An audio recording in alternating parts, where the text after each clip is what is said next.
안녕하십니까. 꿈꾸는 시니어 TV입니다.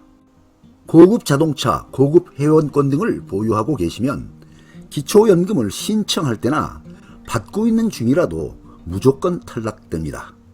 기초연금은 만 65세 이상 전체 노인 중에 소득 하위 70%에 해당하는 고령자 분들에게 지급해주는 연금입니다. 2023년에는 1958년생부터 신청이 가능하고요. 2024년도에는 1959년생부터 신청이 가능합니다. 지급액을 보면 2023년 기준으로 단독 가구는 월 최대 32만 3,180원까지, 부부 가구는 월 최대 51만 7,080원까지 지급이 가능합니다. 그런데요, 기초연금을 충분히 받을 수 있는데도 불구하고 사소한 실수로 인하여 못 받게 되는 경우가 종종 발생하고 있습니다. 오늘은 사소한 실수로 인하여 기초연금에서 탈락되는 경우를 방지하기 위해서 꼭 알아두셔야 되는 내용 몇 가지를 안내해드리고자 합니다. 첫 번째, 고급 자동차를 보유하고 있으면 기초연금에서 탈락될 수 있습니다. 여기에서의 고급 자동차는 배기량이 3000cc 이상이거나 차량 가액이 4천만원 이상인 경우입니다. 여기서도 예외사항은 있습니다. 단지 소유 시에도 지급하는 경우인데요. 연식이 10년 이상인 경우, 생업용으로 사용하는 경우에는 연 4%의 소득 환산율을 적용합니다. 장애인, 국가유공자 등에게는 한 대까지 소유해도 지급이 가능합니다. 이와 같이 두 가지, 배기량이 3000cc 이상 또는 차량 가액 4천만원 이상의 조건 중에 한 가지라도 해당이 되면 기초연금에서 무조건 탈락된다고 보시면 됩니다. 고급 자동차는 기본재산 공제 대상에서 제외가 되고 차량 가액 전체를 월 소득으로 보아서 월 100%의 소득 환산율을 적용하기 때문입니다. 그리고 전기 자동차는 배기량이 없으므로 고급 자동차 판단 시에 차량가액 4천만원 이상으로만 판단을 하게 되고, 전기차 보조금은 차량 가액에 포함이 되고 취득세 등록세는 차량 가액에 포함이 안 됩니다. 그런데요, 여기서는 정말 조심해야 되는 경우가 있습니다. 자녀가 자동차를 구입할 때 부모가 자녀와 함께 공동명의로 구입하는 경우가 가끔 있습니다. 이런 경우에도 매우 주의를 하셔야 됩니다. 이런 사례는 자동차 보험료를 줄이기 위한 경우가 많습니다. 자녀는 초보 운전자이고 부모님은 무사고 경력이 긴 경우에 자녀의 자동차 보험료가 높게 나오기 때문에 무사고 경력이 긴 부모님과 함께 등록함으로써 자동차 보험료를 줄이기 위해서 이렇게 하는 경우인데요. 여기에서도 전혀 예상하지 못한 함정이 도사리고 있습니다. 이런 경우에도 부모님이 기초연금을 현재 받고 있거나 앞으로 받게 될 예정이라면 매우 주의하셔야 됩니다. 기초생활보장제도, 건강보험료 제도에서 차량 가액 등을 산정하여 지원금이나 보험료 금액에 반영하고 있는 것과 같이 기초연금 제도에서도 지급 대상자 선정 시에 차량 가액을 산정하고 반영하여 지급 대상자를 결정한다는 사실입니다. 기초연금 제도에서도 배기량이 3000cc 이상 또는 차량 가액이 4천만원 이상인 고급 자동차를 소유하게 되면 기초연금을 받지 않아도 윤택하게 살 수 있는 경제력이 있다고 보기 때문에 기초연금 대상에서 탈락됩니다. 그리고 여기에서도 매우 주의해야 할 점이 또 한 가지 있는데요. 부모님의 차량 가액 지분율이 아주 적게 몇 %밖에 안 되더라도 그 지분율만큼만 기초연금 대상자의 재산으로 보는 것이 아니고, 부모님 명의 지분율이 단지 1%만 들어가 있어도 차량 가액 전체 100%를 대상으로 소득 인정액을 적용한다는 것입니다.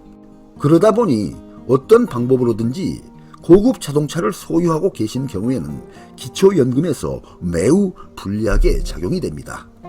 두 번째, 고급 회원권을 보유하고 있으면 기초연금에서 탈락될 수 있습니다. 고급 자동차와 마찬가지로 고급 회원권을 보유하고 계시는 경우에도 기초연금에서 무조건 탈락된다고 보시면 됩니다. 고급 회원권의 종류를 보게 되면 골프 회원권, 승마 회원권, 콘도미니엄 회원권, 종합체육시설 이용 회원권, 요트 회원권이 있습니다.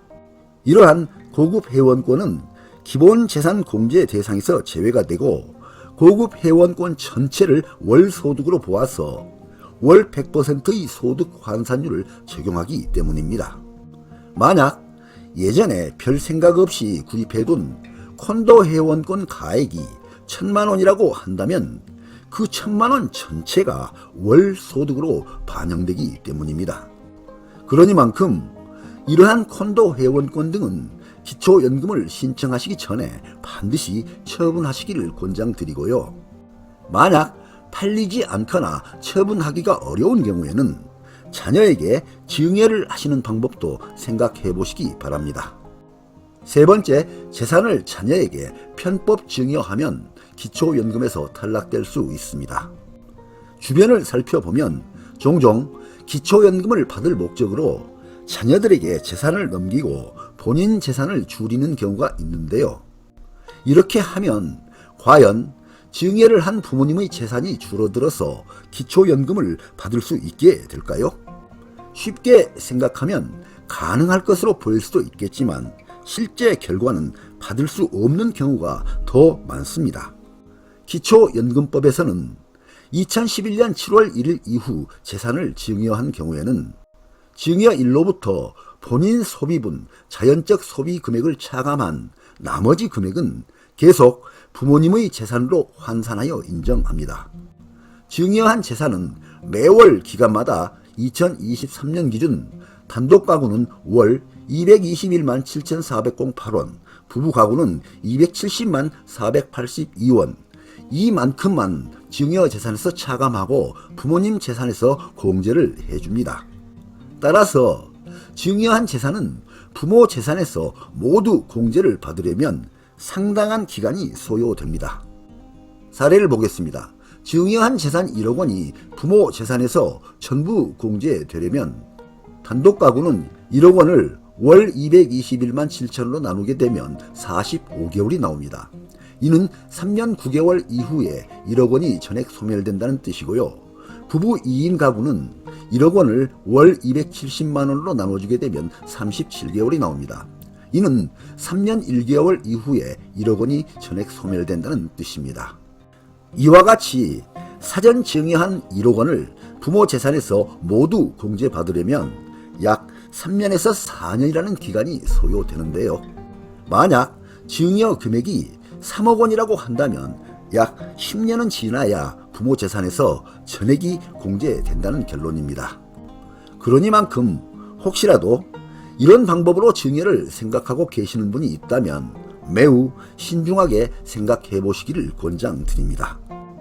네 번째, 금융재산을 자녀에게 이전하면 기초연금에서 탈락될 수도 있습니다.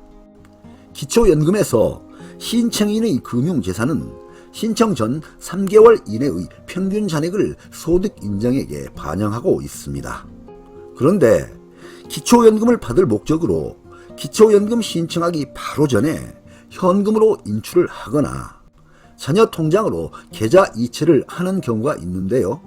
과연 이런 경우에도 기초연금을 받을 수 있을까요? 결론은 기초연금을 받지 못할 수도 있다는 사실입니다. 정부에서는 본인의 자산에 대해서 고의적으로 축소 또는 은닉하는 것을 방지하기 위하여 2011년 7월 1일 이후 재산을 증여하거나 처분한 경우에는 처분한 재산, 금융거래 내역을 모두 다 조사하고 있습니다. 따라서 이러한 경우에도 증빙자료를 제출하지 못하면 그대로 부모님의 재산으로 모두 다 반영이 됩니다. 그러니만큼 이러한 방법도 신중히 생각해 보시고 결정하시기를 권장드립니다. 다섯 번째, 자녀 명의 고가주택에서 살면 기초연금에서 탈락될 수 있습니다. 종종 나이 드신 부모님들이 본인 명의 집은 없고 자녀 소유의 고가 주택에서 사시는 경우가 있는데요. 자녀의 집은 내 집이 아니니까 내 재산은 없다고 생각해서 당연히 기초연금을 받을 수 있을 거라고 생각하실 수도 있지만 현실은 전혀 다른 결과가 나올 수도 있다는 것입니다. 자녀의 집에서 살면 공짜로 살고 있다라고 판단해서 무료 임차 소득이 발생한 것으로 보기 때문입니다. 시가 표준액 6억 원이 넘는 집에서 공짜로 살게 되면 집값의 연 0.78%를 연소득으로 환산해서 적용하게 됩니다. 예를 들자면 자녀의 명의로 된 6억 원의 주택에서 살고 있다면 월 39만 원의 소득이 있다고 보고요. 자녀의 명의로 된 10억 원의 주택에서 살고 있다면 월 65만 원의 소득이 있다고 본다는 뜻입니다. 물론 주택의 시가 표준액이 6억 원을 넘지 않는 경우에는 무료 임차 소득으로 반영하지는 않습니다. 그리고 여기에서도 유의할 점이 또 한 가지 있는데요. 재산을 자녀에게 증여를 한 경우에도 그 재산에 대한 일정 금액을 일정 기간 동안 부모님의 소득 인정액으로 환산하여서 적용한다는 것입니다. 여섯 번째, 개인사업자 명의를 자녀와 공동명의하면 기초연금에서 탈락될 수 있습니다. 자녀들이 개인사업자 명의를 낼 때 종합소득세를 절감하기 위해서 부모와 공동명의를 하는 경우도 있는데요. 이런 경우에도 매우 주의하셔야 됩니다. 이렇게 되면 그 사업체에서 발생한 사업소득이 부모님의 소득으로 반영이 되기 때문에 사업소득이 적은 경우라 할지라도 부모님의 기초연금이 일정 부분 삭감될 수도 있고요.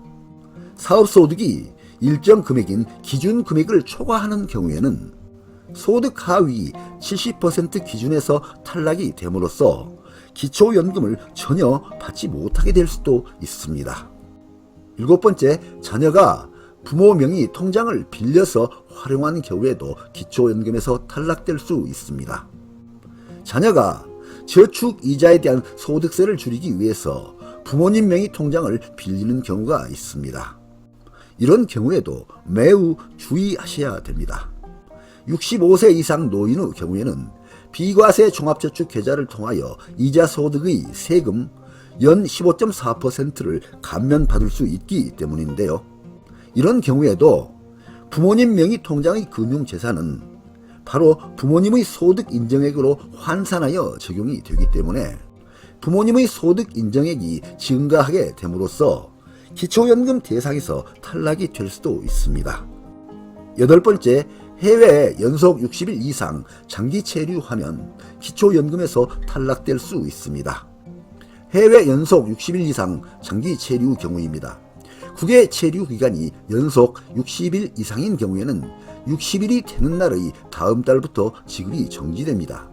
따라서 59일씩 여러 번 반복하여 해외 체류하는 것은 지급이 가능합니다. 또한 귀국하는 경우에는 다시 재신청하시면 수령이 가능해집니다.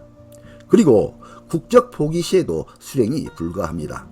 다만 국적 회복 시에는 다시 재신청하시면 수령이 가능해집니다. 아홉 번째, 생계급여 등 기초생활수급자는 기초연금에서 탈락될까요? 하는 질문이 자주 나오고 있는데요. 생계급여 등 기초생활비 수급을 하시는 경우에는 기초연금을 받기 어려운 경우가 많습니다. 기초생활수급자라고 해서 무조건 기초연금을 받지 못하는 것은 아니고요. 현행법에서는 형식적으로는 신청을 해서 기초연금을 받을 수는 있습니다. 그러나 기초연금을 받으면 기본공제 없이 그 금액 100%가 소득인정액에 반영이 되기 때문에 소득인정액이 올라가게 됩니다. 그러면 결국 기초연금을 받은 만큼 생계급여가 삭감이 되고 경우에 따라서는 기초수급자분들이 추가 혜택으로 받고 있는 의료급여 등의 수급 자격에서 탈락되는 등 기초수급자의 추가 혜택까지 없어질 수도 있기 때문에 기초수급자분들은 대부분 신청을 안 하고 있습니다. 그래서 이런 부분은 연금개혁을 추진하는 과정에서 합리적인 방향으로 개선이 될 수 있도록 검토가 필요해 보입니다. 10번째, 공무원 연금 등 직역연금 수급자는 기초연금에서 탈락될까요? 하는 질문도 많이 나오고 있습니다. 직역연금의 종류를 보게 되면 공무원연금, 사립학교 교직원연금, 군인연금, 별정우체국직원연금 등이 있습니다. 이러한 직역연금 수급자 및 배우자는 배우자까지 포함이 됩니다. 원칙적으로 기초연금 지급 대상에서 제외가 되고 있습니다. 그러나 일부 특수한 경우에는 예외 대상과 특례 대상을 두고 있으니까 보다 자세한 내용은 국민연금공단 콜센터 전화번호 1355번에 문의하시기 바랍니다. 11번째, 기초연금은 신청하지 않아도 정부에서 알아서 지급해 줄까요? 하는 질문도 많이 나오고 있는데요. 기초연금은 본인이 꼭 신청을 해야 지급을 해주게 됩니다. 그러니까 신청 연령 만 65세에 도달하게 되면 잊지 마시고 꼭 신청을 하시기 바랍니다. 이렇게 기초연금은 꼭 신청을 해야 됩니다. 기초연금은 신청주의를 원칙으로 하고 있기 때문입니다. 신청이 없으면 받을 수가 없습니다. 늦게 신청한 경우에는 그 늦게 신청한 기간은 소급 지급이 안 됩니다. 그래서 만 65세가 넘은 분 중에 신청하지 않으신 분들은 즉시 무조건 신규 신청을 하시고, 신청 후에 탈락된 분 중에 소득이나 재산 변동이 생긴 분들은 즉시 재신청하셔서 재심사를 받기 바랍니다. 다음은 신청을 미리 포기하는 주된 사례 및 이유입니다. 밑에 사항은 한 번씩 읽어보시고 자기가 어떤 경우에 해당되는지 정지 화면으로 살펴보시기 바랍니다. 기초연금 신청 방법은 전화상담, 방문상담이 있는데요. 전화상담은 보건복지부 상담센터 국번 없이 129번, 국민연금공단 콜센터 국번 없이 1355번으로 하시면 됩니다. 방문상담은 주소지 읍면사무소, 동주민센터로 하시고요. 국민연금공단 각 지사에 할 수 있습니다. 다음은 참고자료인데요. 2023년 기초연금 제도 개요 및 지급 금액 등에 관한 내용입니다. 구체적인 내용을 알고 싶은 분들께서는 정지 화면으로 참고하시기 바랍니다. 이 화면은 2023년 기초연금 개요인데요. 지급 대상, 대상자 소득 선정 기준액, 소득 인정액에 관한 내용입니다. 이 화면은 2023년 소득 선정 기준액에 관한 내용인데요. 단독가구, 부부 2인 가구의 선정 기준액 사항입니다. 이 화면은 2023년 기초연금 기준연금액, 최대 수급 가능 금액에 관한 내용인데요. 단독가구 또는 부부 2인 가구에 관한 내용입니다. 이 화면은 기초연금 감액제도에 관한 내용인데요. 감액제도는 첫 번째 국민연금 연계 감액제도, 두 번째 부부 감액제도, 세 번째 소득 역전 방지 감액제도, 이러한 세 가지 주요한 내용이 있습니다. 지금까지 기초연금을 못 받는 경우에 대해서 설명을 드렸는데요. 시청자님들께서는 이 내용 참고하셔서 작은 실수로 인해 못 받게 되는 경우가 없기를 바랍니다.